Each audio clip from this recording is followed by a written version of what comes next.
Saya mau membuka termin kedua. Saya tahu ada Mas di belakang sana ya, yang pakai baju batik.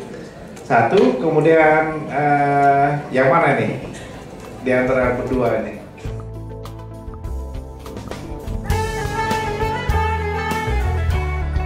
Paling saya punya pertanyaan. Ketika saya datang, saya belum baca ini. Namanya Mas? Belum. Nama saya Oni Bintoro, Pak. Oni Bintoro. Oni Bintoro. Dari. Saya dosen ekonomi di ITB, tapi salah satu bidang saya American Studies. Jadi ketika saya kesini, saya pelajari, saya pikir kok Marx atau Machiavelli menuju demokrasi bermutu di Indonesia Amerika. Ketika belum baca ini, saya punya anggapan bahwa Marx berarti ngomongin pertentangan kelas, Machiavelli berarti menghalalkan segala cara, umumnya orang pikir seperti itu. Dan itu mungkin pilihan di antara keduanya. Tapi Bapak menulis dengan indah bahwa kurang lebih kombinasi keduanya untuk di masa depan Indonesia dan Amerika lebih bagus. Kurang lebih mungkin spiritnya seperti itu. Walaupun tadi Bapak baca tentang Kingdom, kemudian Amartya Sen. Nah, yang menariknya, kalau saya bandingkan sebagai Amerikanis, karena saya lulusan American Studies, itu saya menganggap bahwa kalau orang bicara tentang Amerika, biasanya bicara tentang Alexander Tocqueville. Jadi sama seperti Bapak berbicara tentang Indonesia, saya pikir kenapa teman-teman di sini? Karena kalau orang bicara Indonesia, mereka harus bicara tentang William Liddell, gitu. Dan itu alasan saya sini.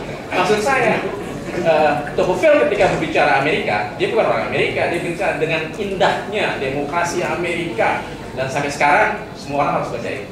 Tapi ketika saya baca tentang Pak Liddell cerita tentang demokrasi Indonesia, Marx and Machiavelli, saya baca cerita ini, menurut saya banyak hal yang menurut saya nggak setuju, Pak. Nggak setujunya karena Bapak ngomongin Marx atau Machiavelli, kemudian Kingston, Neustadt, itu untuk menceritakan apa yang terjadi di Indonesia saat ini. Padahal menurut saya Indonesia demokrasi orde baru dan sekarang itu kalau istilah ekonominya itu terjadi equilibrium yang baru, sehingga mungkin ilmunya udah ketinggalan zaman menurut saya. Apalagi Bapak di sini bicara tentang itu ya Amartya Sen misalnya. Karena kalau orang-orang belajar ekonomi disebutnya game theory. Jadi Bapak, kalau kita cuma mempelajari per orang, katakanlah apa yang terjadi itu oleh katakanlah si aktor ini atau partai ini, ternyata sekarang itu nggak berlaku lagi. Artinya saya mau menawarkan, menurut saya lebih powerful karena Bapak sekarang begitu banyak mensitit teori ekonomi, tapi tidak membahas begitu banyak. Katakanlah game teori mampu menjelaskan cukup banyak. Saya berharap karena Bapak menceritakan itu. Artinya pertandingan ketika ada suatu equilibrium baru dengan threshold baru, katakanlah sekarang partai katanya 5%, itu pertandingannya udah tinggal sedikit lagi. Pertandingan kelasnya mungkin cuma ada 4 partai atau 4 demokratik stratifikasi. Saya melihat bahwa beberapa argumen yang saya lihat sangat political science walaupun mensitet ekonomi sebagai ekonomis yang ajar di sebuah universitas, saya kira harusnya mungkin akan lebih fair lagi kalau Bapak memang lebih banyak mensitet ekonomi dalam teori-teori Indonesia saat ini. Dan saya sangat berharap karena buat saya sebenarnya Tocqueville Indonesia itu Pak Liddell. Terima kasih, Pak. Namanya? Terima kasih. Assalamualaikum warahmatullahi wabarakatuh. Nama saya Agung Wibowo, sehari-hari bekerja sebagai Anton atau Agung? Agung Wibowo. Sehari-hari sebagai PNS, datang dalam kapasitas pribadi. Oh, PNS. Dalam orang ikut penguatan individu ya.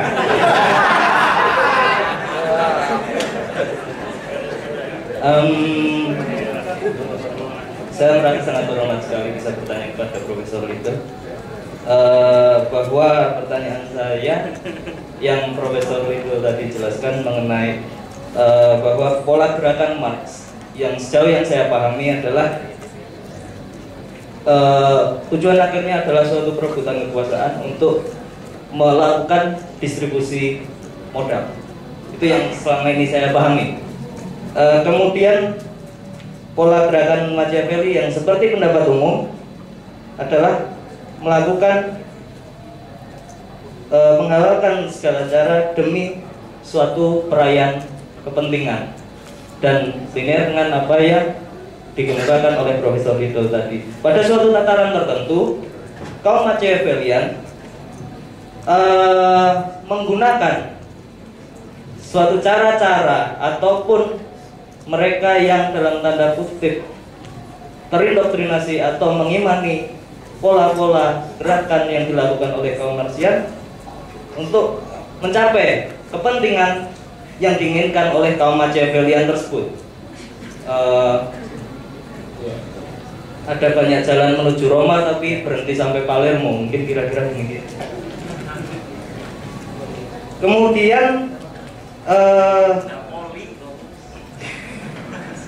Kemudian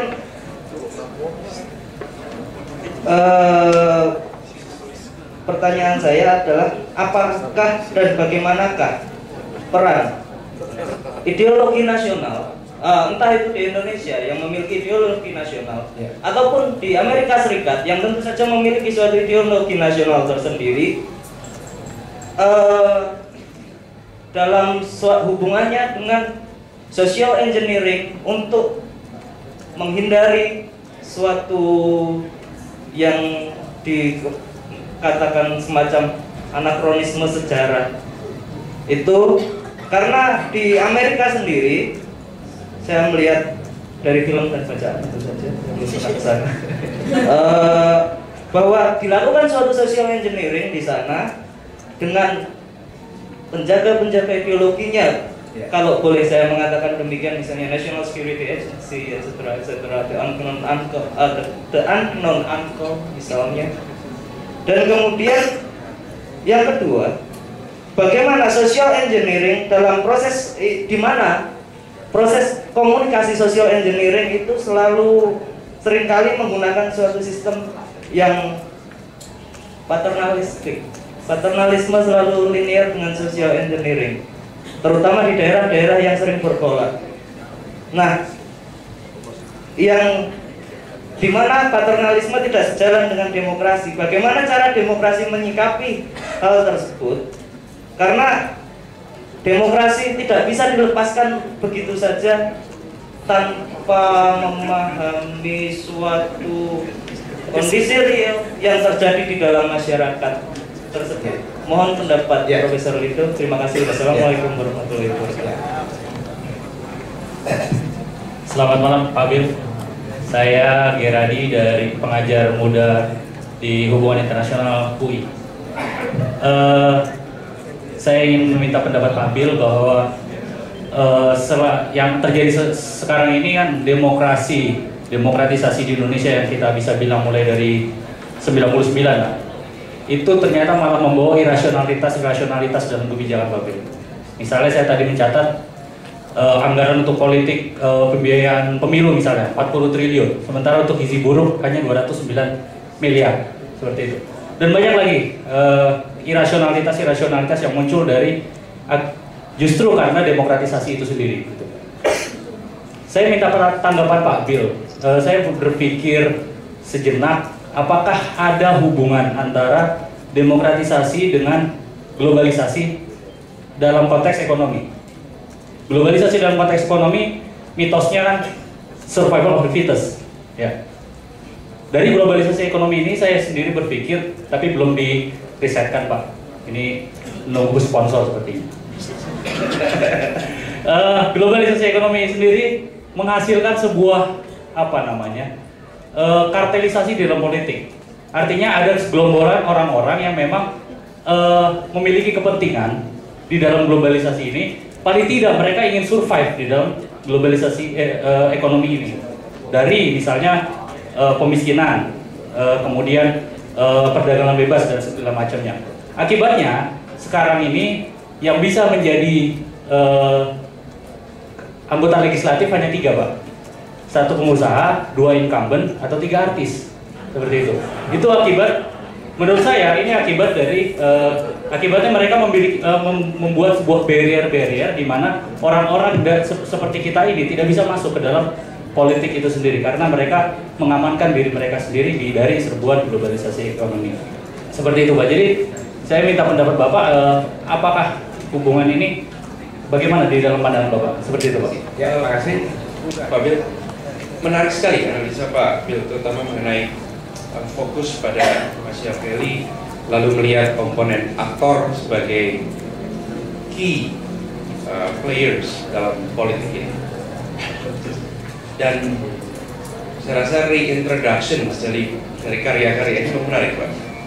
Tapi ada beberapa yang saya ingin komentari Pak. Nomor satu, ketika kita membaca Neustadt, Kingdon, Burns, mereka menjelaskan perilaku-perilaku aktor dengan merefer pada Machiavelli untuk melihat perilaku aktor di dalam sebuah setting politik yang institutional design-nya sudah dibuat untuk menaklukkan aktor agar mengejar kepentingan mereka dengan cara menguntungkan publik, sehingga ada semacam kesimetrisan antara kepentingan partai, kepentingan individu dengan kepentingan publik. Dan di situ kemudian kita bisa melihat peran-peran itu dijelaskan oleh Neustadt. Misalnya, ketika menjelaskan tentang the biggest power of the president is the power to persuade. Dan lalu bagaimana seorang presiden itu menelpon kongresmen, senator sebagai pekerjaan rutin presiden, meyakinkan orang terus-menerus.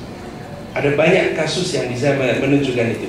Tetapi ini terjadi di dalam sebuah setting politik yang desain institusinya itu sudah memungkinkan untuk ada proses persuasi seperti ini. Yang kedua, ketika melihat menggunakan Kingdon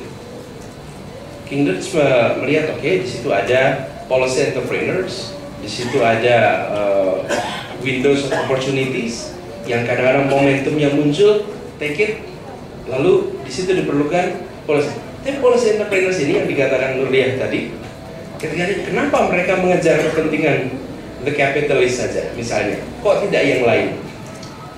Artinya Pak, dari fenomena itu, artinya ada faktor lain yang dalam konteks menuju demokrasi yang bermutu di Indonesia dibandingkan dengan di Amerika, ada gap perbedaan tentang desain institusi yang di situ aktor ditentukan perilakunya. Sebagai contoh, di Amerika Serikat seorang anggota DPR periodenya 2 tahun, presiden 4 tahun, senator 6 tahun. Efeknya pada perilaku aktor DPR itu beda sekali. Dengan dia punya waktu 2 tahun, dia harus taat betul, lebih taat kepada konstituen dibandingkan dengan seorang senator yang periodenya 6 tahun. Sehingga ketika kita membaca perilaku mereka dengan menggunakan Kingdon, dengan menggunakan Neustadt, perilaku itu ditentukan pada institutional design juga, gue. Ada yang kemudian kita biasa sebut no institutionalist approach.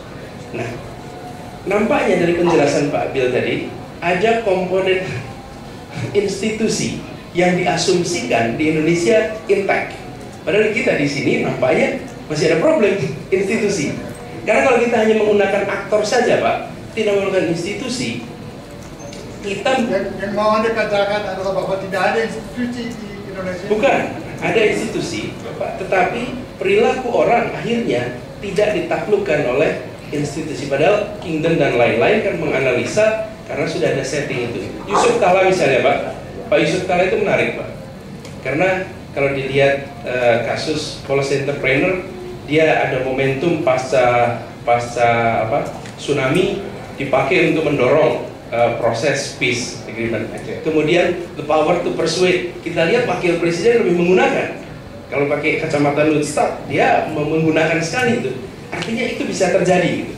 Tetapi desain yang ada nampaknya belum membuat aktor-aktor itu bisa melakukan itu. Nah, pertanyaan saya kemudian Pak, I think pendekatan ini menarik Pak, tapi yang kemudian saya tanya, apakah memang diperlukan satu perbaikan fundamental dari sisi desain institusi sehingga siapapun yang in the leadership, they will be doing yang Neustadt katakan untuk persuade. Kemudian muncul leaders yang entrepreneurial, bukan entrepreneurial dalam Pak, kalau entrepreneur itu saja banyak sekali orang-orang seperti Nazarudin itu yang sebenarnya policy entrepreneur.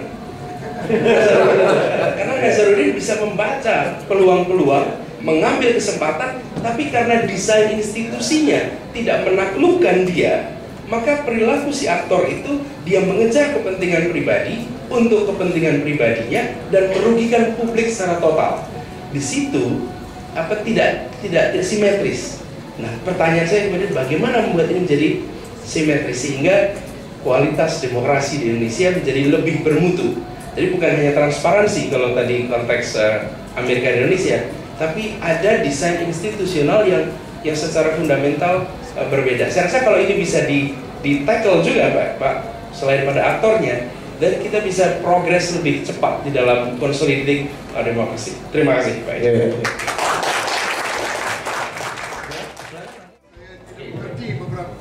Saya tidak mengerti ya beberapa dari pertanyaan yang tadi, tapi saya akan coba memberi 2-3 poin saja yang mungkin akan membantu sedikit pembicaraan ini.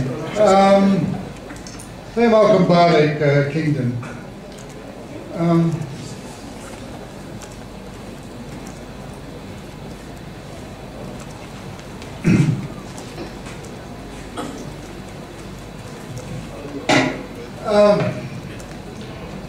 Anies mau menekankan peran institutional design, dan yang saya kritik tadi sebagai arah intelektual yang lain adalah kaum Marxis yang mau menekankan peran kelas. Jadi bagi saya dua pendekatan Anda merupakan contoh dari pendekatan yang sama. Ada sesuatu di luar manusia yang kalau kita tahu apa itu, kita akan mengerti apa yang terjadi di dalam dunia politik. Nah, saya mengakui, dan ini jawaban ini juga bisa dikaitkan dengan game theory, poin tadi tentang game theory. Saya bukan ahli game theory, antara lain sebagai orang ilmuwan politik dan bukan ilmuwan ekonomi. Tetapi game theory merupakan salah satu contoh pendekatan yang sama. Kalau kita menggunakan game theory, kita bisa memprediksikan apa yang akan dilakukan oleh si pemain itu, sebab ada ketentuan universal di dalam game theory itu. Nah, yang mau saya katakan di sini adalah bahwa ada sesuatu dalam pengertian kita tentang manusia yang salah di situ. Fokusnya adalah pada apa yang membatasi si individu. Fokus dari hampir semua ilmu sosial, termasuk ekonomi dan lain-lain, adalah pada itu, adalah pada penemuan variabel-variabel yang akan menjelaskan kepada kita apa yang terjadi di dalam sebuah keadaan. Dan itu syah saja menurut saya, dan memang institutional design, saya tidak mau melawan semua teori institutional design, baguslah dikembangkan institutional design. Tetapi bagi saya ada lowongan dalam ilmu sosial, yaitu yang tidak membicarakan peran individu. Bagaimana, apalagi dalam sebuah demokrasi. Di dalam sebuah demokrasi, kalau kita sebagai masyarakat memilih pemimpin, memilih bupati, memilih presiden, mereka harus bertanggung jawab kepada kita. Tetapi kalau apa yang mereka buat oleh karena apa yang ditentukan oleh game theory atau institutional design atau kelas mereka tidak bertanggung jawab sebagai di dalam sistem demokrasi. Jadi yang saya ingin mencari adalah jalan untuk mengerti peran individu. Mengingat bahwa semua pendekatan yang ada dan syah saja, tapi melupakan sesuatu.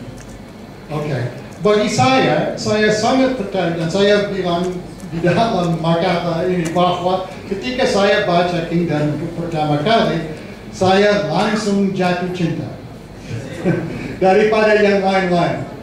Kalau Neustadt itu agak dingin, membicarakan presiden saja. Kalau Burns terlalu emosional bagi saya, seperti suami istri, hubungan antara pemimpin dan pengikut terlalu sulit. Tetapi kalau Kingdom, dia menciptakan sesuatu yang sangat indah bagi saya. Indah itu adalah 3 aliran. three streams. Jadi dia melihat dunia kebijakan seperti terdiri dari masalah kebijakan dan kejadian politik. Contoh kejadian politik adalah pemilihan umum ketika Presiden Obama dipilih. Jadi kejadian politik itu membuka jendela kesempatan sesudah itu. Contoh usul kebijakan adalah asuransi kesehatan, misalnya macam-macam usul tentang kebijakan asuransi. Penemuan masalah adalah ya asuransi lawan masalah yang lain di dalam politik.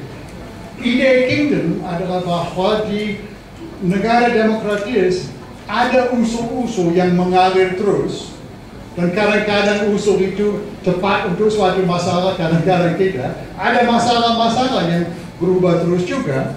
Asuransi kesehatan beberapa tahun yang lalu tidak dibicarakan misalnya. Baru muncul ketika Obama menjadi presiden misalnya. Kejadian dan seterusnya. Jadi dia memperkenalkan sesuatu unsur ketidaktentuan, keteramakan, uncertainty, unpredictability di dalam politik. Yang juga bagi saya adalah sesuatu yang mutlak terjadi sebab kita semua adalah manusia. Jadi dengan institutional design misalnya kita bisa menggunakan itu untuk menjelaskan banyak hal. Sistem distrik ada dampaknya pada jumlah partai dan kita semua tahu itu. Tapi bukan, ada faktor lain juga yang menyebabkan jumlah partai di dalam sebuah sistem dan pada akhirnya semua dipilih oleh manusia sebagai individu menurut pendapat saya. Tapi inilah yang saya cari di dalam penjelajahan intelektual saya adalah penulis yang mencoba menemukan sesuatu di mana manusia masih bebas untuk memilih. Dan ini seperti saya katakan tadi, saya jatuh cinta kepada Kingdom sebab aliran kan mengalir. Jadi tidak tentu. Ada 3 aliran, kejadian politik, proses dan usul.